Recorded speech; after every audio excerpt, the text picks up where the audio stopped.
C'est bon. Alors, Rabotai, ce soir, c'est la Eloula de notre maître, Maran Arishon Litzion, Agaon Rav Yosef Zecher Saddiq, Kadosh Lebracha.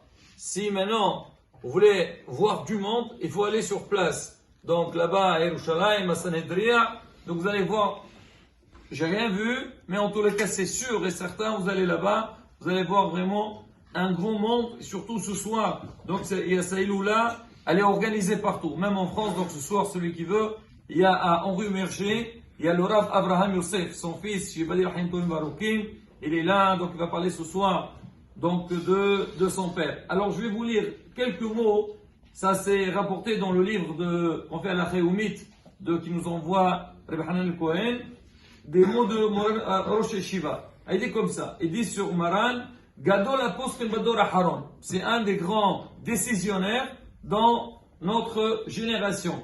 Holel Ma'afecha Toranit, il a fait une révolution donc de Torah. C'est-à-dire, grâce à lui, grâce à son travail, il a fait quelque chose d'exceptionnel. Alors je profite. Alors on dit que lui, surtout, alors quand il y avait la période où on devait inscrire les enfants dans les écoles, et il a envoyé, déjà lui il tournait partout, il a envoyé des abrichim, il leur dit, allez, partez, il faut maintenant aller voir, partez dans les synagogues et demander aux gens où ils sont leurs enfants, dans quelle école ils sont, pour les mettre dans les Talmud et Torah, donc de code, ça veut dire Talmud de Torah Haridi. Et Baruch Hashem, il a fait énormément donc de travail. On raconte beaucoup de fois, il va dans des synagogues, une fois on raconte à Tel Aviv, il était là-bas, et il y avait un Rav qui a parlé, à la fin de la dracha, il y a le père du Rav, et Rav Yosef était là-bas. Il dit à Rav Yosef, vous savez, c'est votre fils ce garçon. Il dit quoi mon fils? Ben, il dit, regardez,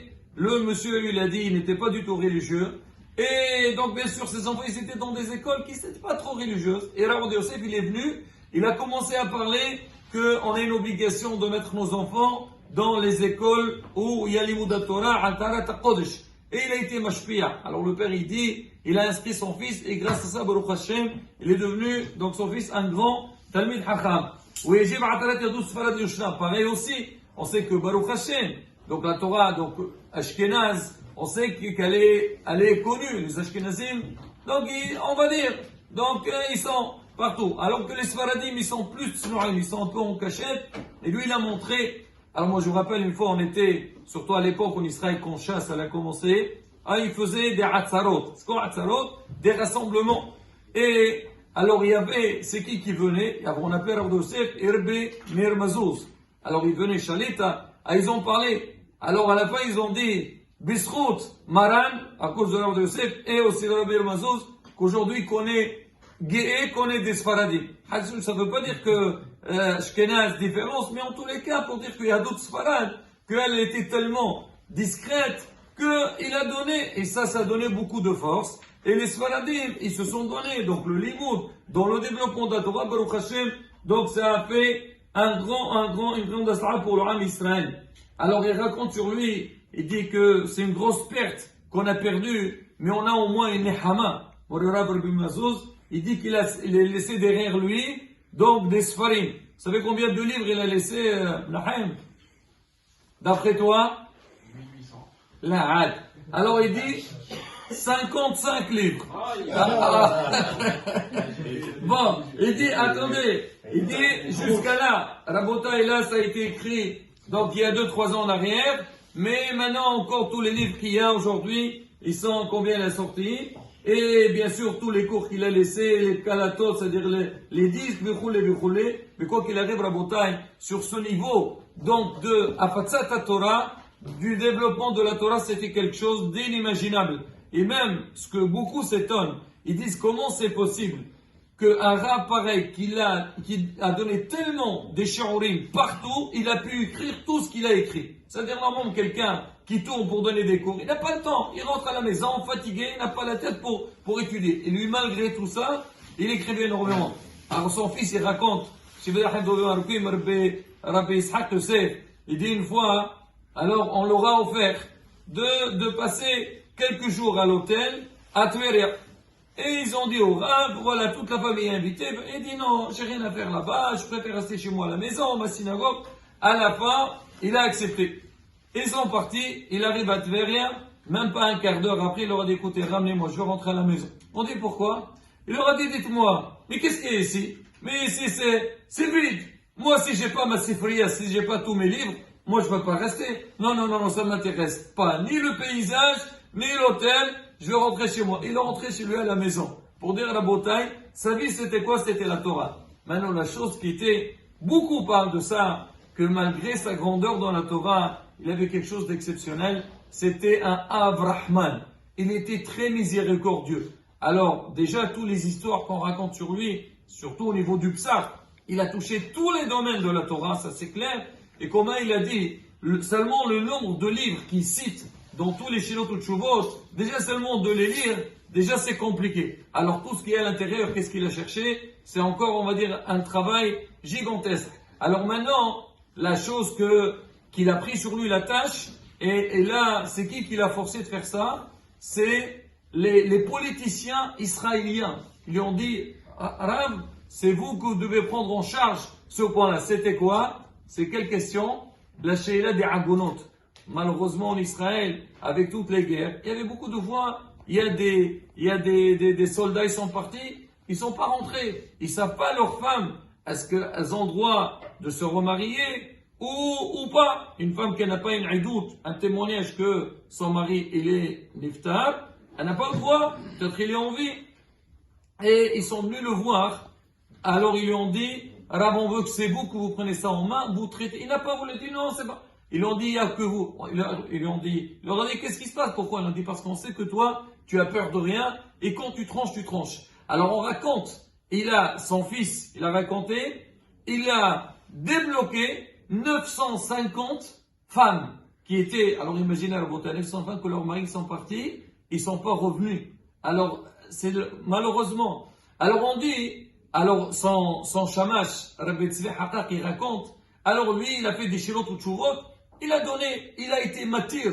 Et même qu'à l'époque, le Anyan de Agunot, alors il n'y avait pas beaucoup qui permettaient parce que il y avait des histoires. Une fois, on a permis une Aguna, à la fin, son mari est venu. Donc, il y en a qui ont fait même un herm, ils ont dit, on touche pas à ça. Et lui, il a vu que c'était quelque chose, ça attaque, mais c'est pas évident, ils vont laisser tous ces femmes-là. Alors, il a donné le feu vert. Et lui-même, il a écrit sur ça.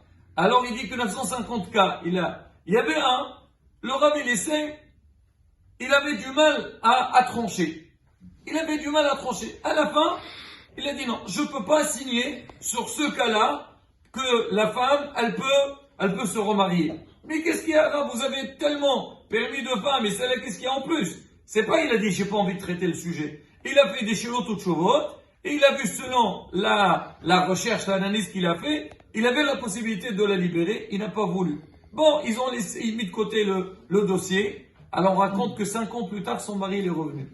Pour dire que quoi, la bataille, c'est qu'il y avait donc cette force, ce Ruach HaKodesh. C'est pas seulement au niveau de l'imoud, mais il avait, comment dire, Kdusha spécial. Alors, un autre point, surtout combien il a travaillé, on a dit tout à l'heure, pour amener les enfants, parler avec les parents pour qu'ils amènent leurs enfants dans les écoles juives, mais même lui, il travaille sur ça. Il y a une histoire on a tous entendu lors de après qu'il est niftar, alors elle a été racontée partout, c'était l'histoire on l'appelle l'histoire du tarbouche. Ça, c'est laquelle histoire de tarbouche? C'est quoi tarbouche? Gad. Tarbouche, d'accord? On dit c'était quoi? Il y avait une fois Shabbat, il était de retour de la synagogue, et lui, quand il passait, il y avait des enfants qui jouaient au foot. Alors il voyait le rabbin passer, un petit, il vise, et avec la balle, il lui a enlevé son chapeau. Et tout le monde s'est éclaté de rire. L'enfant, après qu'il a fait ça, il n'était pas bien. Il s'est dit, après tout, c'est un homme, un rabbin, un homme âgé. Il y a quand même, Baruch Hashem Israël, on est, comme on dit, Rahmanim, Gomle Hasadim. Il est parti le voir pour lui dire, excusez-moi, monsieur le rabbin, j'ai pas fait attention. Il lui a dit, mon fils, il n'y a rien du tout. Il a dit, dis-moi, où tu vas manger midi? Il a dit, quel manger, Shabbat, il n'y a pas les pauvres, c'était Helounim, à savoir, ses parents. Bon, il a dit, tu veux venir manger avec moi? Il lui a dit, bien sûr. Il l'amène chez lui à la maison, et il lui donne à manger, et il voit que l'enfant, il avait très faim. Et il lui a resservi une deuxième fois. Après qu'il a fini, il a dit, dis-moi, j'imagine, tu as trop joué au foot, tu veux pas te reposer un petit peu, tu es fatigué? Il dit oui, pourquoi pas en plus avec la Davina de Shabbat. Donc obligé.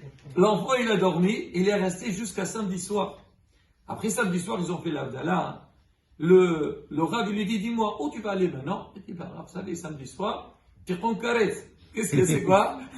Il a dit, je vais aller au cinéma. Il lui dit, tu as l'argent pour aller ou pas? Il a dit, non, je n'ai pas d'argent. Il dit, tiens, combien ça coûte? Hamesh lirot, tiens, prends les lirots et vas-y, va au cinéma. Il lui a dit, va là-bas, et quand tu finis, si tu veux, reviens. Si je me rappelle bien, le pauvre, le petit, il était orphelin. Bon, ça change rien. Et le lendemain, il est retourné encore une fois chez le Rav. Le Rav, il a pris en charge. Il a dit, dis-moi, tu as des amis? Il a dit, oui, j'ai pas mal. Une douzaine d'enfants avec qui il jouait. Il a dit, amenez-les tous, venez manger chez moi. Alors l'enfant, il a vu combien la rahmanout du Rav. Qu'est-ce qu'il a fait? Il a dit, il a commencé à s'intéresser au limoud. À la fin, il est devenu un grand Talmid Chacham et Mezaké Tarabim. Alors celui qui a raconté cette histoire, il a trouvé lui aussi un enfant qui était avec lui dans le bus. Et lui, il n'aimait pas ni Torah ni rien du tout. Il a raconté l'histoire, il a dit, regarde comment, quel état il était lui, comment il est devenu. Il a été Mehazekoto pour dire que quoi, Rabotai, c'était quelqu'un, comme on dit, un vrai père. Et on raconte surtout, il a touché les femmes qui voulaient avorter leurs enfants. Malheureusement, ça c'est des fois, bon, il y a des gens, même ils voulaient arrêter, ils voulaient avorter parce qu'ils n'ont pas les moyens. Ils vont avoir un enfant, ils disent comment ils vont le prendre en charge. Déjà, ils ont des problèmes de parnassa. Et on raconte qu'il allait, donc on lui disait, il y avait un médecin. Il appelait, il dit, Kodara, voilà, j'ai une femme qui est venue, elle va avorter son fils. Il venait, il restait un quart d'heure avec elle, au point il pleurait devant elle. Il pleurait, il lui dit, tu sais pas, tu peux savoir quel neshama elle va sortir de l'enfant que tu vas avoir. Et à la fin, les femmes, elles signaient qu'elles gardaient leurs enfants. Et Baruch Hashem, il a été mézaké énormément de personnes. Rabota et tout ça, c'est vraiment de toutes petites. Alors pour parler de Saranava, justement, j'ai lu hier soir, et c'est bien de rapporter ça. Bon, j'espère que je trouve la page. C'est quelque chose de... Alors vous savez, qu'on a fini la fête de Sukkot. Alors il y a toujours des ségoulottes. C'est quoi les ségoulottes qu'on donne? On a dit ça dans le journal la semaine dernière. Quelle ségoulotte on a dit après Sukkot? Gilan? Et on a passé le temps. Il y avait une ségoula. Alors on a dit, c'est que la femme qui va accoucher, voilà, Gad, tu peux parler, Gad. Hein? Je ne peux pas faire les deux. Alors écoutez bien, on dit que la femme qui va accoucher, alors elle croque la tête. Alors voilà, comme lui il a dit que sa fille elle lui a croqué son étrog. Bon, c'est pas. Elle croque donc la tête, le pitam. On dit et elle avale, et on dit que ça aide d'avoir un accouchement facile. C'est rapporté, il ramène les mikorot. Il y a dit aussi une autre ségoula, c'est que une femme qui tarde à avoir des enfants, on dit qu'elle mange un morceau du etrog d'un Talmid Chacham, donc il a utilisé ce etrog là pendant la fête de Sukkot. Il y a une grande ségoula. Alors il a même des mikorot. À la fin, il parle comme ça. Il dit, c'est exceptionnel quand tu lis son, comment on appelle ça, son lachon. Il dit que, alors, il a entendu parler de cette, bon, on ne peut pas lire le lachon, je vous dis ce qui est marqué. Il dit que, donc, il a entendu beaucoup parler de cette ségoula. Il a entendu parler, hein, il a tout lu. Alors, les gens de sa famille, ils sont venus le voir, ils lui ont dit, Rav, on connaît beaucoup, donc, de couples qui n'ont pas mérité d'avoir des enfants. Est-ce qu'on peut prendre votre étrog et le couper pour leur donner et pour qu'ils aient des enfants? Il a dit, je leur ai donné. Et ils ont coupé, il a dit, ils ont donné à beaucoup donc, de femmes et elles ont, dans l'année, ils ont eu des enfants. Alors il dit, Bisrouzé. Et qu'est-ce qui marque à la fin? Il dit la vérité, le zrout de la mitzvah, c'est pas ça à lui. Le zrout de la mitzvah qu'on a utilisé sur le trop pour Bataminim a fait en sorte qu'il y ait une bracha donc chez la femme pour avoir des enfants. Regardez cette et Bémet, quand je raconte tout ce genre d'histoire, c'est toujours, j'ai en face de moi, Morena Abraham Louguet Sardon, et aussi Rab Haikin, c'est des rabbinim que on va dire, on était avec eux, on étudiait chez eux.